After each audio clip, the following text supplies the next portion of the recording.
All right, we're back. Part 2.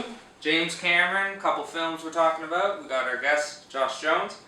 And yeah, we were talking about pretty much the plot of the movie. So if you want to jump into that. Yeah, I was going to say, a lot of you who are fans of James Cameron, who obviously has done a bunch of really good movies over the years. You might have found Avatar and was Avatar, like, wow, Titanic. I want to look at this guy's career. Titanic, like...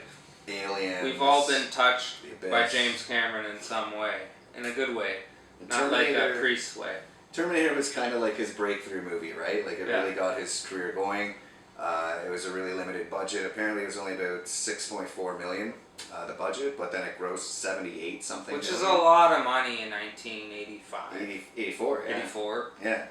You know, that's a lot of money. And it helped launch the careers of a few other good actors like Arnold Schwarzenegger, Lance Henriksen, Bill Paxton, I was about to a say. little cameo in it, and we should also mention. And then he's in Aliens. Yeah, both of them are in Aliens. And also, James Cameron being able to have a budget that he deserved because he was such a talented artistic director way before his time, kind of like Ridley Scott. And he did this movie, and they're like, okay, that was fucking awesome. Let's give you a little bit more money. Yeah. A bit more money. He did Aliens. He got to do that job. Aliens Ridley Scott passed on it. He said, I'm not doing that right now. And to tell you the truth, like, there's most fans of the alien genre prefer Aliens. Yes, it's an epic action film. It's amazing. So good. Holds up great. really well. But for me, you know, it's like Rotten Tomato. 99% for Alien, 98% Aliens. Yeah. And that's how I see it. I love that spooky feel. I'm a horror kind of guy. You know, Ridley Scott didn't do too many horror films, but definitely Alien was a horror film. And something about Bill Paxton and Lance Henriksen is that, rest in peace. Well, Bill they Paxton. did Near Dark together as well. They did, and Shine.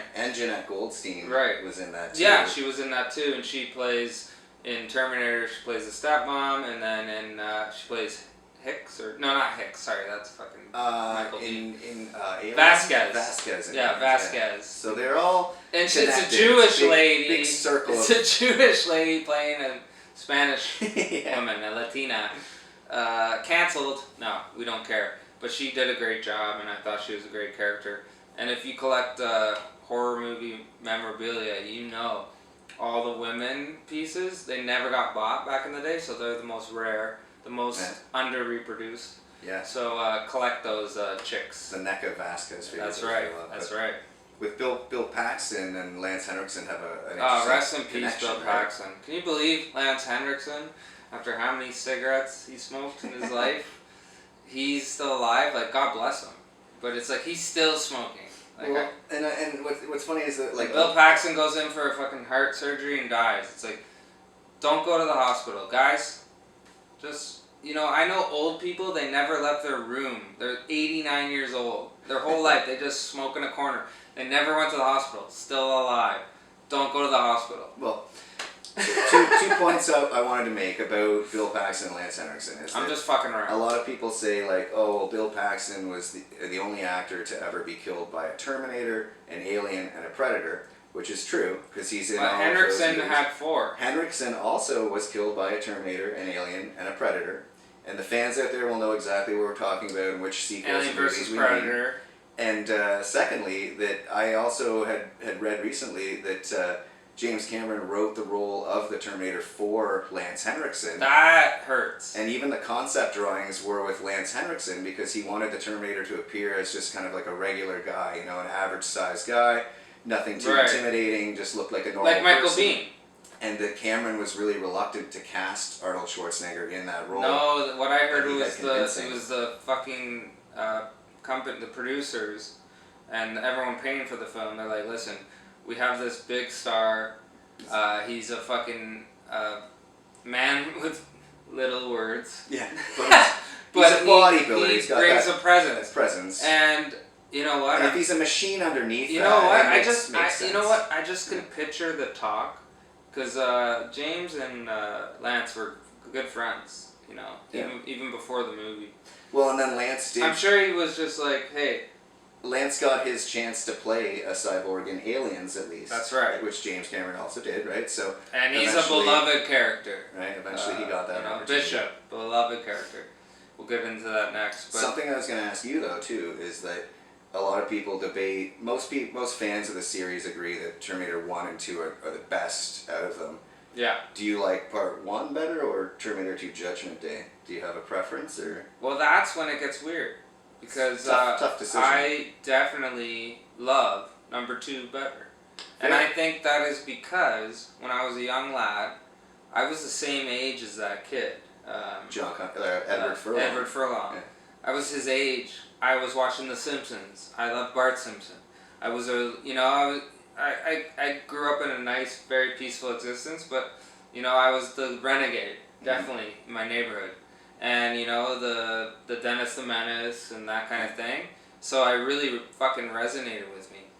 Now, when I got older and rewatched the movies, I was like, you can't hurt people, and I was like, this little bitch. Because he tries to teach. Yeah, and I was like, teach the Terminator you shouldn't kill. Glorious it would have been. Yeah, the Terminator's designed and programmed and made to kill. No, but think of how glorious that film could have been if he pulled out that minigun and blew away every cop in the fucking precinct. I don't think it would have been. That might have been a scene that got deleted by the CIA. Probably. Because you can't just kill all the cops, right? But so now when I look back, I say, you know what, the grittiness of 1, so good. I gotta give it just like a half a notch, not 99 to 98. I'm gonna say Terminator 1, 99.5. I'm gonna say Terminator 2, 99.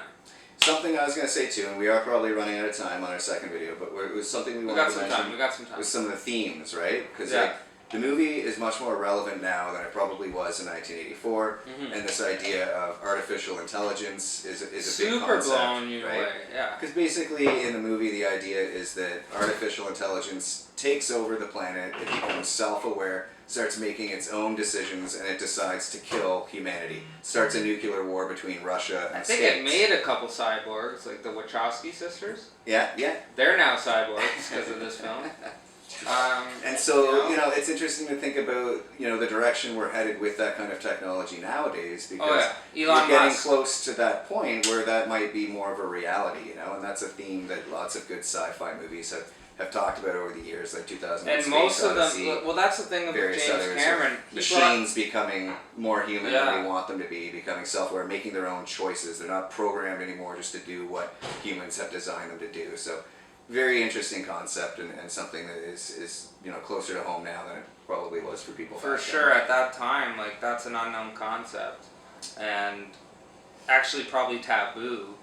You got guys like the World Economic Forum, Klaus Schwab, and they're like, why are you giving away our secrets? It's just like, that became on a mainstream level. Most of the time, there was probably 100 films at that time about science fiction, futuristic androids, samurai cop, ninja cop, Nemesis, that Filipino director, I forget his name, he's great. Did a lot of good things, but it's just like you never saw that unless you researched it. So it's like when James Cameron was able to get an audience that big, and the way he did it, the grittiness, it had a John Carpenter feel, really. Oh, yeah, that's our cue. So our time's coming to an end, but you want to throw in one more quick point? Yeah, I think we're gonna have to do a part 3 because I wanted to talk about aliens. We could, okay. Would you guys like to hear about aliens? We hope so. Alright. Something to keep an eye out for when you do watch Terminator is when Michael Biehn arrives on Earth in 1984 and he steals... It's a lot more painful for him. He steals a homeless guy's pants. He took my pants! And he wears no underwear the whole movie, wearing these shit-stained pants. He has sex and puts them back on. And he saves the world in those shitty pants. But he's got Converses. He's got the coolest... Very fresh they're Nikes, but the they're Air Force coolest Ones. shoes ever. So keep an eye out for that.